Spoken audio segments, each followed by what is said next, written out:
नमस्कार, मैं आपके साथ संजय पूनिया। भारत अनलॉक 2 की तरफ बढ़ रहा है। अब ताली बज गई, थाली बज गई। देश के अंदर हालात पहले से ज़्यादा विकट होते जा रहे हैं। भारत की बात करें तो बीते 24 घंटों में 12,800 से अधिक मामले आए हैं और मौत का आंकड़ा भी 300 को पार कर चुका है बीते 24 घंटों में। दिए भी जलवाए मोदी जी ने, लेकिन कोरोना से निजात नहीं दिला सके।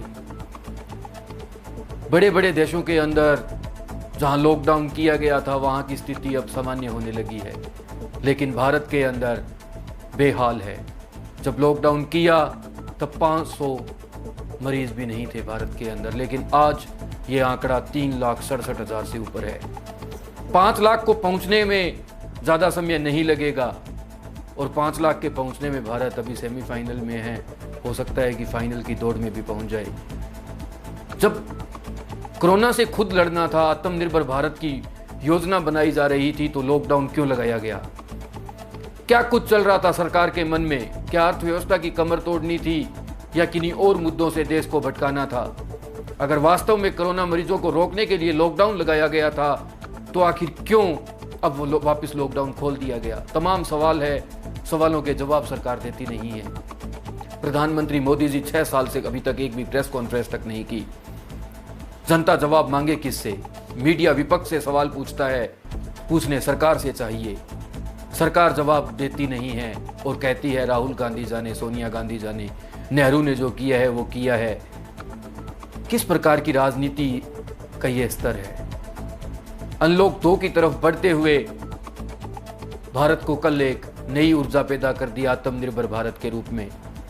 भारत आत्मनिर्भर बनेगा कैसे? लॉकडाउन की वजह से 12 करोड़ लोगों से ऊपर लोगों का रोजगार जा चुका है। देश की अर्थव्यवस्था बिल्कुल निम्न स्तर पर जा चुकी है। बड़े बड़े मीडिया में अभी भी चर्चे भारत को विश्व विजेता बनाने में है।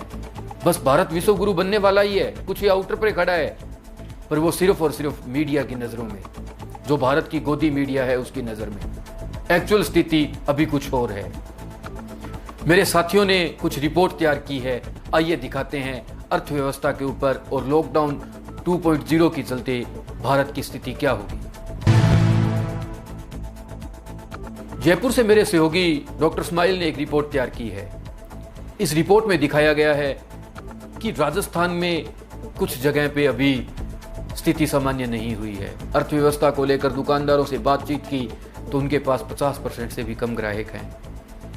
लोग घरों से बाहर निकलना नहीं चाहते, लेकिन पापी पेट का सवाल है, निकलना पड़ता है। आइए देखते हैं डॉक्टर स्माइल की एक खास रिपोर्ट। तो वही झुंझुनू के चिराना से ग्रामीण क्षेत्र से मेरे साथी रिपोर्टर विकास ने एक रिपोर्ट तैयार की, उसके ऊपर भी जानते हैं कि क्या हाल है। कोरोना को लेकर सर 3 महीने का लॉकडाउन लगा है। इसमें भारी मंदी का दौर चल रहा है। ग्राहक आ नहीं रहे हैं, व्यापार ठप पड़ा है। और सर ये मार्केट गर्मी का इस टाइम पे गर्मी का दौर चल रहा है। गर्मी की वजह से भी परेशान हो रहे हैं सर। बहुत ही आर्थिक स्थिति डाउन हो गई है।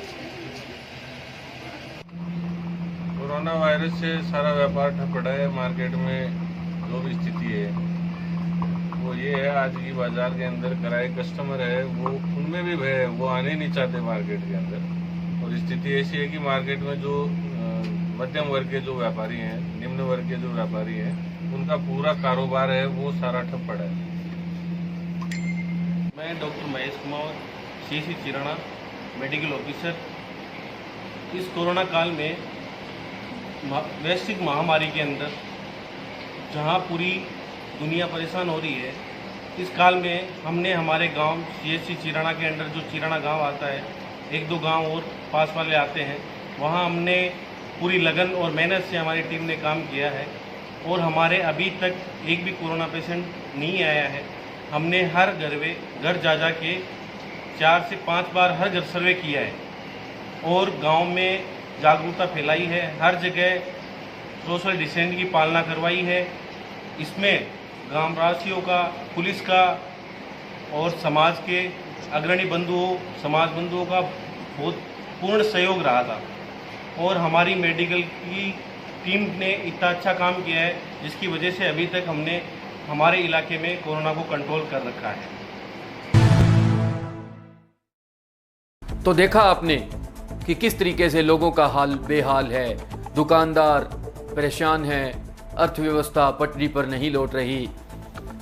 कहीं ये उस तरीके से न हो जाए जिस प्रकार से नरेंद्र मोदी जी ने आकर 20 लाख करोड़ का पैकेज दिया था और उसको समझाने में निर्मला सीतारमण और अनुराग ठाकुर को करीबन 5 दिन का समय लग गया, पर लोगों को समझ में नहीं आया। इसकी एक अलग से क्लास होनी चाहिए। ये 20 लाख करोड़ कहाँ बंटे हैं, इसके ऊपर भी पूरी चर्चा होनी चाहिए कि वास्तव में लोगों को समझ में तो आए। स्कूल कॉलेजेस बंद पड़े हैं, क्यों न स्कूल कॉलेज को इसी में यूज़ ले लिया जाए कि लोगों को समझा दिया जाए कि आखिर करना क्या चाहते हैं, होगा कैसे। राजनीति अपने स्तर से बिल्कुल अलग थलग सी हो गई है। आजकल लोग सवाल किसी और से पूछते हैं, पूछना किसी और को चाहिए। अब दूसरी खबर के ऊपर नज़र करते हैं। भारत और चीन के बीच जो युद्ध की स्थिति आ गई है, सवाल सबसे बड़ा ये है कि 45 साल बाद आखिर ऐसा क्या हुआ कि भारत और चीन के सैनिक आमने सामने हो गए। काफ़ी दिनों से चीन में हलचल ज़्यादा थी।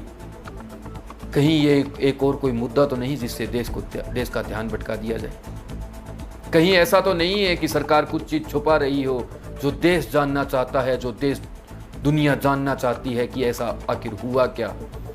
प्रधानमंत्री जी कैमरे के सामने आइए, बताइए सबको कि आखिर क्या स्थिति चल रही है LAC पर। 20 जवानों की शहादत ऐसे नहीं जाएगी। आपने बोल तो दिया, लेकिन इसके बाद करेंगे क्या? करके दिखाइए। पुलवामा की तरह क्या वापस एक एयर स्ट्राइक या सर्जिकल स्ट्राइक होगी भारत की तरफ से? समय बताएगा। होगा क्या सब जानते हैं और दुनिया जान भी चुकी है कि चुनाव आते आते सहित बॉर्डर के ऊपर कुछ बड़ा होने वाला होता है और होके रहता है।